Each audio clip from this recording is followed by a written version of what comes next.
When you walk into the locker room, you see an AU sign, but underneath it says "Make History," and that's something that has mattered to us. Um, and even though we're talking about making history, the history we're talking about is moving forward. But this is the first 1-2 matchup in the SEC that's ever happened.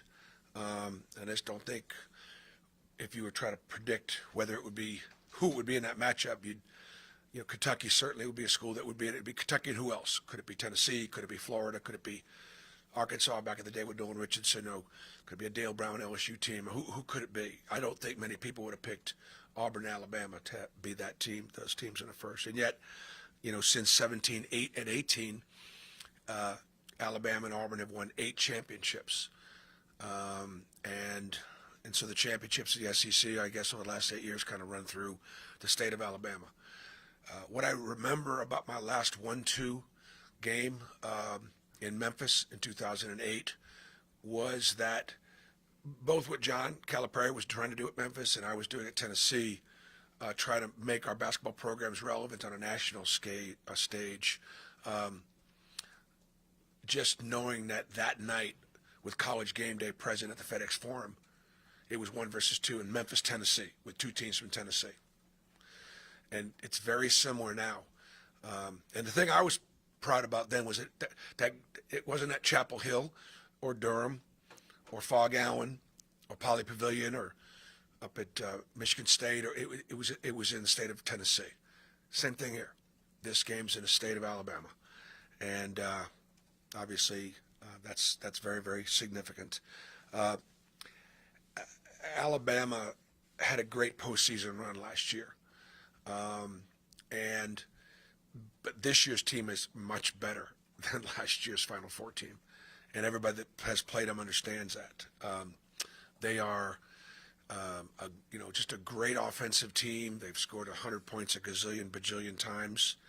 They're 7th in the nation in points at the foul line. They it's freeze, layups, and threes, and it's a great system, and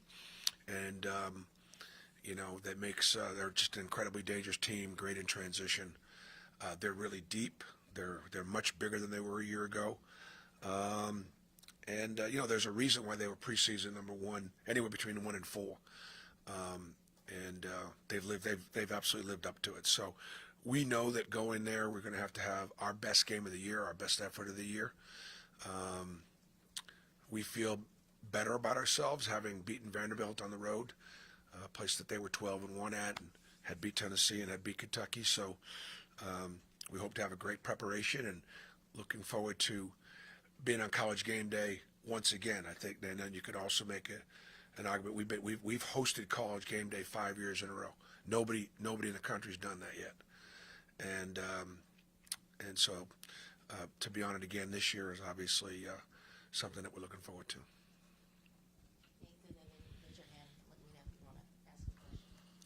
You mentioned after Vanderbilt the defense was going to have to carry you guys moving forward. Obviously, like you said, Alabama's prolific on offense. What's your message to the team getting ready for this? And I guess how do you go about it, knowing that you know Nate Oates and what he likes to do so well? I think coming down the stretch now, look, defense and rebounding wins championships, and we're playing for championships now. After Saturday's game, I think there are only 6 more SEC regular season games left. Is that right? Yeah. Man. So obviously it's to get a 1-game lead and to be in first place. And our defense is going to have to be really, really good. They just don't need any time or space to get those shots off. They shoot them from way behind the 3-point line with great efficiency. Their spread ball screen stuff makes it hard to protect the rim and protect that 3-point line. It's when it's running right, it's a beautiful thing. Bruce, you had mentioned a while back transition defense. Obviously, Bama's a team that's going to want to attack as much as possible. How do you feel like your guys have improved recently in that transition, and how much is that going to be under fire with the way part of your transition is defense is not having a body on the floor. So if we go in, play off 1 foot, go in there, get fouled, or contact, and are on the ground, it's a 3-point shot. It's a 3 ball down the other end. So we have to stay on our feet. We talk about being on fire in transition. We have played some teams that do like to play fast. The last couple teams we played, Oklahoma, Florida, Vanderbilt, were all 3 teams that did play faster paced. And this will be one of the fastest paced. Couple factors on that. We send guys to the offensive glass. They know that. They want to punish us for sending guys to the offensive glass. Get out and go. We start 2 centers, and they recognize that they want to make Dylan and Janai have to get up and on the floor and have it be a track meet. And the third thing is they'd rather, like every team, would rather score in transition and offense before a good defense gets set, and we've got a good defense. How do you think your team will deal with Aiden being on the other team? I mean, they know he left, but him and LeBaron are 2 guys who've been around here a bunch of times. What do you think that'll be like? Well, it'll be different in both cases because, we were the first to offer LeBaron when he was younger and, thought he was going to be a great player. We had a great relationship I think we offered him a scholarship. I think for a while he has accepted a scholarship and then what do you call that when they don't take it? What's that word? It happens a lot. Decommit. No, I'm serious. I said it was decommitted. So, but left on good terms and happy for him doing really well. And then, Aiden was a very popular player on our team. I mean, he's got great friends on our locker room, and I'm sure that's going to be, different. Playing against somebody that our guys had a great friendship with. I think things have worked out really well for both. Aiden's playing great. His confidence is up, he's one of the most dangerous players coming off the bench in the SEC. And I'm happy for him. I'm happy that he's playing with such great confidence, and I'm not going to be happy for him when he's drilling him for 35 against us. But and I think things have worked out pretty well for Auburn too. I think the guys that we brought in have helped us, and so I look at it as a win-win. Specifically with Aiden, when you're playing against a guy who's been in your program before, does that bring any challenges or advantages, just being around somebody who the guys are familiar with? Well, I mean, I'm sure there's great motivation on both sides, and Aiden has an understanding of how we guard and how we'll try to guard him, and I'm sure there's no question that he's going to want to beat Auburn, and obviously there'll be an edge. But like I said, I'm happy that he's playing well and he's in a great spot. Coach, you kind of opened with the significance, the history, the historicness of this matchup. 1-2 matchup, tickets going for $400 a pop. Game day is going to be there. Can you kind of put into words what it means to be a part of this movement, this growth of this rivalry and basketball in the state of Alabama? I just think it's great for the state, and if you look around the state, there are so many college teams that are in first place in the league that are coming out, South Alabama or not sure UAB or Troy or Samford or North Alabama. I mean, they're Jacksonville State. The college programs in our whole state are having great years. I do think there's a trickle down effect because the interest is higher in basketball, led by Auburn and Alabama over the last 7 or 8 years. So it's great to have that kind of visibility, and it's great for our players, and certainly for us, like. If you look at the list of teams that we've played and who we still have yet to play, how many teams have we already played that could be in the Final Four? I mean, you look at whether it be Purdue or Iowa State, Houston, and the non-conference are, all pretty good, all have a real good chance. They're all going to be 1, 2, 3 seeds. And then in our league, Tennessee, Florida, Alabama. We still got to play Texas A&M. We still got to play Kentucky. I mean, we've got, so it'll be we have played and we'll continue to play a bunch of teams that could be in the Final Four. It's the 3rd year you've coached against Mark Sears now. Just from a game plan standpoint, what makes him so crafty and so difficult to stay in front of? Well, I sure wish he took our scholarship offer instead of Alabama's.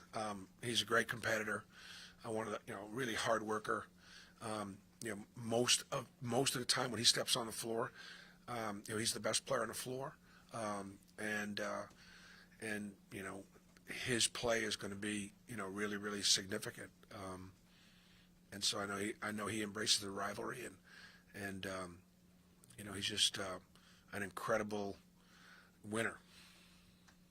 Coach, there's so much external conversation, as you'd expect, about this matchup for many reasons. I wonder internally how you guys are approaching it and maybe what you've heard from the guys in terms of what they feel about this big opportunity. Well, I'll let you ask the guys how they feel, right? I mean, I'm sure they're just excited about it because it's the Iron Bowl. Excited about it because it's on College game day. Excited about it because this game is going to have implications for who's going to win the regular season championship and positioning to be a number one seed either in the SEC tournament or the NCAA tournament. There's a lot at stake. There's a lot riding on it. The preparation won't be any different than any other opponent. And I'm sure that'll be the case for Alabama. This is what we do. This is how we go about it. And it's been pretty successful so far. Coach, we've been looking at this game for a couple weeks now, but you guys still had to go on the road to Vanderbilt earlier this week. And, obviously they've had some good home wins. What did that tell you about your team, and did you learn anything new about your team? Well, I learned that when we are locked in and flying around and engaged defensively, we could be pretty good. When we're setting back on our heels and not playing and defending as physically and as intensely and as alertly, we're vulnerable. And so I said, you guys asked me about how we would be after the Florida loss, I said, I'll let you know on Sunday. And I just felt going into the Vanderbilt game, and I said it in some of the pregame stuff, I think we've had a good preparation. I think that we came out of that game all recognizing that we got beat, and but there were things that we could have done better, differently, to put us in position to win. And I thought everybody kind of looked internally instead of nobody was looking at somebody else next to them. I thought that was healthy, and so I wasn't surprised that we played as well as we did against Vanderbilt. On that note, Chaney Johnson, one of his better games of his Auburn career. Is that something, maybe not to that level, but is that something that's repeatable for him going forward? Yeah, I've said many times here and on radio, I said, you've not seen the best of Chaney Johnson yet. And you still haven't seen the best of him, although 9 for 10 would be pretty tough to beat. He just did a great job of obviously finishing. It's just working the lab. Nobody's in the gym more. He's out there with Ira Bowman and Marquise and some of our guys just work perfecting his craft.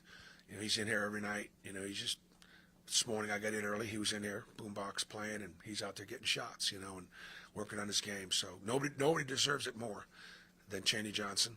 And, of course, he always gives God all the glory. He always does. It's first and foremost in his mind, and I just think that's just so awesome that so many of our players, when they are receiving blessing like that, just thank God for the blessing. Bruce, looking back at 2008, how do you think you, your staff, the players sort of handled that big moment, and anything that you can use from that to pass along to the current group?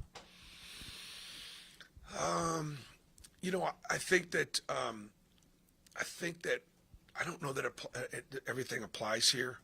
I remember telling the team at Tennessee, honestly, I didn't know if we were the best team in the country. Kansas was really good.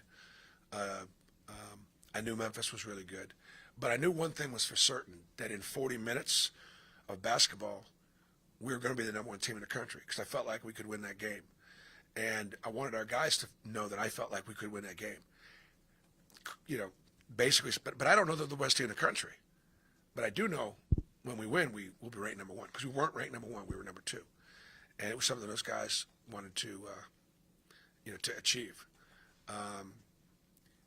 Our number one ranking at Tennessee lasted about 48 hours. Well, it may have lasted 1 week, but we beat Memphis.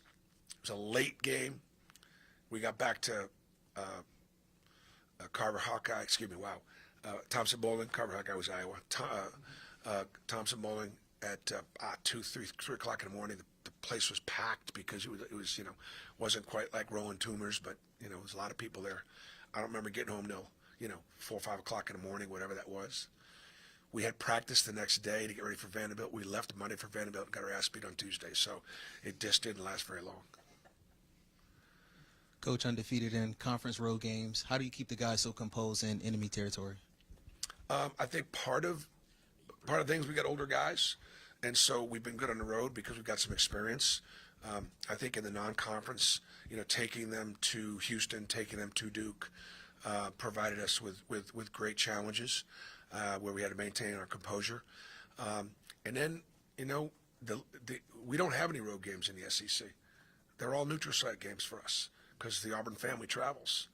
And so we're going to have people up in Tuscaloosa. If we give them something to cheer about, I know we're going to hear from them. Bruce, I think a lot of people have this misconception that Bama's just spreading the floor, taking a ton of threes, but they rebound the ball well on the offensive glass. They're very efficient from two. What do you see from them on the inside? I know you said they were bigger, and just kind of how they've improved on the interior this year. They've got an incredibly deep roster. They have 13 guys, and they've had a couple of injuries, but they're able to withstand those injuries because they're very talented. They're very deep. They're very big, and they run great stuff. I mean, the combination, Ryan Pannone is one of their assistant coaches that I know fairly well. The other guys do a really good job, but Ryan has got a great offensive mind, kind of like my Burgo, and Coach Ose, and the stuff they run is fits their personnel, and it's just hard to guard, and they do a great job running to the boards. They beat us at Alabama last year because we couldn't keep them off the boards late in that game. And they force you to do some switching, and when you do some switching, your guards are going to get some bad matchups. It's not just about preventing them from scoring inside; it's about keeping them off the board. So that's sort of how we beat Ole Miss a little bit. Ole Miss had to switch us a little bit, created some mismatches down there at the board on the boards, and that's one of the ways Alabama beat us at Alabama last year. PP, I was going to ask you about the amount of experienced guys you have on this team. What's the benefit of that going into what is going to be a crazy hostile environment, a big game, a lot of historical significance, all that? I think our guys have handled the moment, and I don't think that'll be an issue. We've lost 2 games so far this year to Final Four teams, and Alabama's certainly a Final Four team. So we haven't lost to anybody that's not a great team. Our guys understand that. They respect Alabama. They're not afraid of them.